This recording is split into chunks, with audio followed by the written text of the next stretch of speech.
జై గురుదత్త, శ్రీ గురుదత్త. అందరికీ సంక్రాంతి పండుగ శుభాశిస్సులు. పౌష్యలక్ష్మీమాత ఈ ప్రకృతిని సమస్త వస్తు సంపదలతో సమృద్ధిగా ఉండేలాగా అనుగ్రహించుగాక.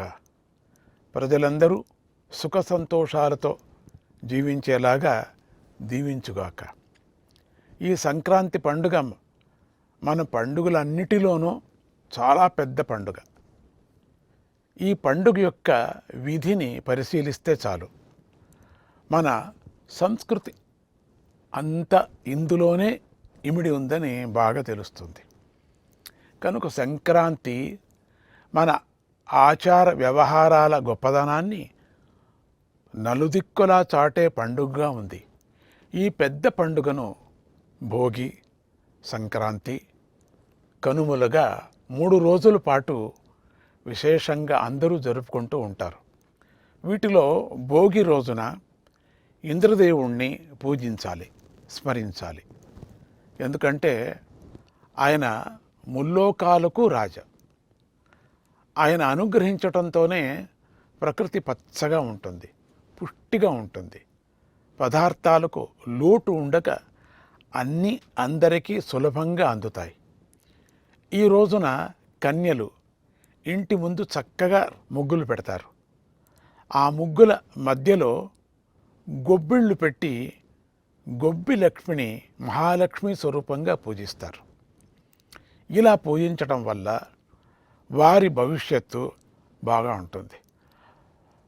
లక్ష్మి అనుగ్రహం ప్రసరించి సంపదలు లభిస్తాయి.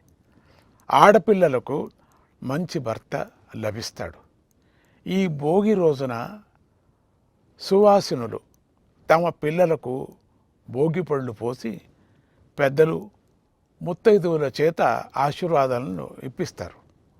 అలా చేయటం వల్ల పిల్లలకు గల బాలగ్రహ దోషాలు తొలగిపోతాయి, ఆయస్సు వృద్ధి చెందుతుంది. అందుకని పెద్దలు చిన్న పిల్లలకు భోగి పళ్ళు పోసి ఆశీర్వదించాలి. ఈ భోగి పండుగ తర్వాత మరుసటి రోజున సంక్రాంతి పండుగ వస్తుంది. ఇది సూర్యుడి సంచారాన్ని బట్టి ఏర్పడింది. అంటే సూర్య భగవానుడు ఒక రాశి నుండి మరో రాశికి ప్రవేశిస్తాడు. అలా ప్రవేశించటాన్ని సంక్రమణం అంటారు. ఈ విధంగా సూర్యనారాయణుడు సంవత్సరంలో 12 రాసుల్లోకి ప్రవేశిస్తాడు. అందుచేత సంవత్సరంలో 12 సంక్రాంతులు వస్తాయి. ఈ సంక్రాంతులలో పుష్యమాసంలో ధనురాశి నుండి అంటే మకర రాశిలోకి సూర్యుడు ప్రవేశించే సంక్రాంతి పండుగనే ముఖ్యమైంది, శ్రేష్టమైంది. దానినే మకర సంక్రాంతి అంటారు. ఈ పండుగ రోజు కల్లా పంట చేతికి వస్తుంది, ధనం చేతికి వస్తుంది. అందుచేత ఇంట్లో ధాన్యలక్ష్మితో పాటుగా ధనలక్ష్మి కూడా కళకళలాడుతూ ఉంటుంది. ఇలా ప్రతి ఇల్లు శోభాయమానంగా ఉంటుంది. ప్రకృతి అంతా పరవశిస్తూ ఉంటుంది. చెట్లు ఎండుటాకులను రాల్చి కొత్తగా చిగురించటానికి సిద్ధమవుతూ ఉంటాయి.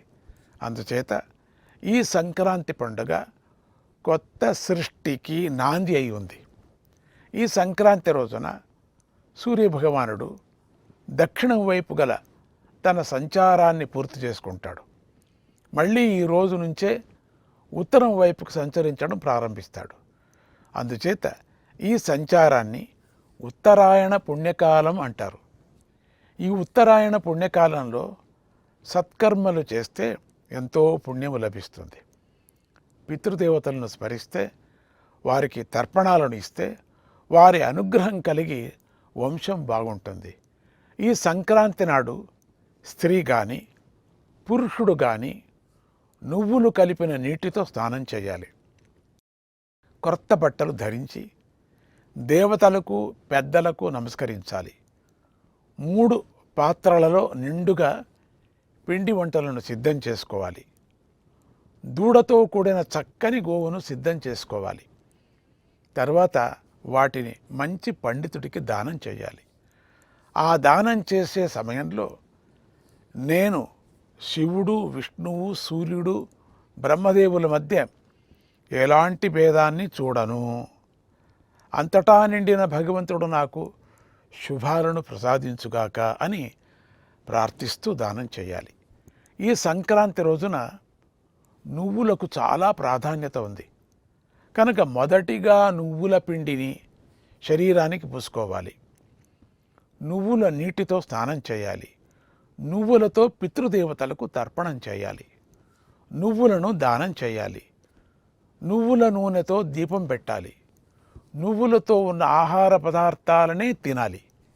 ఇలా ఈ సంక్రాంతి నాడు నువ్వులను 6 విధాలుగా ఉపయోగించిన వాడు అదృష్టవంతుడవుతాడు. అతడికి అన్నిటా విజయం లభిస్తుంది. విశేషమైన పుణ్యఫలాన్ని ఇచ్చే ఈ సంక్రాంతి నాడు స్నానం చెయ్యని వాడు 7 జన్మల వరకు దరిద్రుడై పుడతాడు. అంతేకాకుండా రోగి అయి బాధలు అనుభవిస్తాడు అని శాస్త్రాలు చెప్పాయి. అందుచేత తప్పనిసరిగా అందరూ స్నానం చేయాలి. తర్వాత సమిధులను, కూష్మాండాన్ని, నువ్వులను, ఆవులను దానం చేయాలి. వస్త్రదానం చేయాలి. పెద్దలను, ఎడ్ల బండ్లను దానం చేయాలి. అంటే వస్త్రదానం చేయాలి, పెద్దలకు నమస్కరించాలి అని. ఎద్దులను, ఎడ్ల బండలను దానం చేయాలి. అలా దానం చేసిన వారికి అందరికీ సమస్త వ్యాధులు నశిస్తాయి, దుఃఖాలు తొలగి సమస్త కోర్కెలు తీరుతాయి.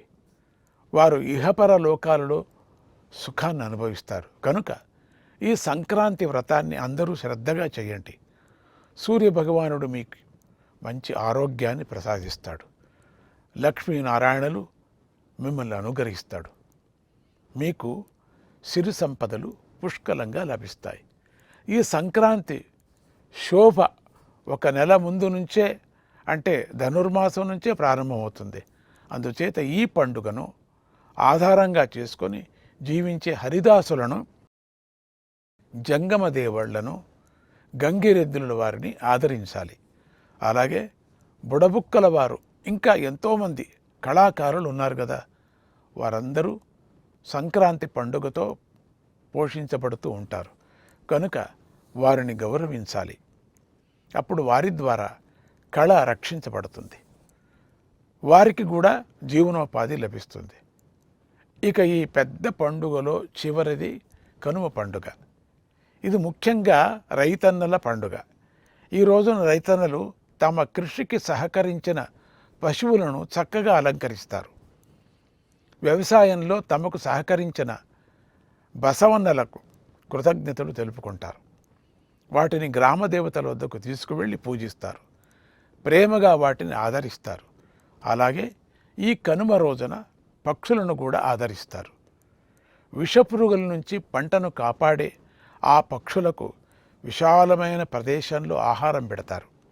అందుచేత అన్నం పెట్టే అన్నదాత అయిన రైతన్నను ఈ రోజున అందరూ సత్కరించాలి, ఆదుకోవాలి, వారిని సంతోషపెట్టాలి. దీనితో సంక్రాంతి వ్రతం పూర్తి అవుతుంది. దీనిని భక్తి శ్రద్ధలతో ఆచరించటం వల్ల దేవతల అనుగ్రహం, పితృదేవతల అనుగ్రహం లభిస్తుంది. పాపాలు తొలగి పుణ్యం లభిస్తుంది. కనుక అందరూ ఈ పండుగను విధిగా ఆచరించండి. లోకంలో ఉన్న వింత వింత రోగాలు నశించి అందరికీ మంచి ఆరోగ్యం లభిస్తుంది. పిల్లల నుంచి పెద్దల వరకు సంతోషం చేకూరుతుంది. ధనలక్ష్మి మాతల అనుగ్రహంతో అందరూ సుఖ సంతోషాలతో జీవింతురుగాక. ధర్మపరాయణులై జీవన పయనంలో విజయం సాధింతురుగాక అని ఆశీర్వదిస్తూ జై గురుదత్త, శ్రీ గురుదత్త.